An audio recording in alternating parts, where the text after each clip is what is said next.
জামাত ইসলামী যদি জনগণের ভোটে নির্বাচিত হয়ে ক্ষমতায় আসে, তাহলে নারীদের ক্ষেত্রে এই রাষ্ট্রের বা সরকারের দৃষ্টিভঙ্গি কেমন হবে?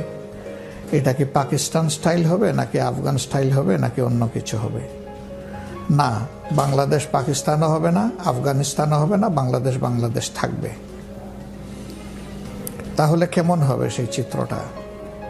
আজকেও আমরা 3টা দেশের রাষ্ট্রদূতের সাথে একসাথেই বসেছিলাম, তাদের একজনের সম্মানিত রাষ্ট্রদূতের বাসায়। এ প্রসঙ্গ সেখানেও এসেছিল। এ প্রশ্নের জবাব আগেও অনেকবার দিয়েছি, আবার দিচ্ছি। বাংলাদেশ জামাত ইসলামী বিশ্বাস করে যে নারী পুরুষের সম্মিলনেই একটা সমাজ গড়ে ওঠে এবং সমাজ তার কাঙ্ক্ষিত ইস্পিত লক্ষ্যের দিকে এগিয়ে যায়। নারীকে বাদ দিয়ে সমাজ নয়, পুরুষকেও বাদ দিয়ে সমাজ।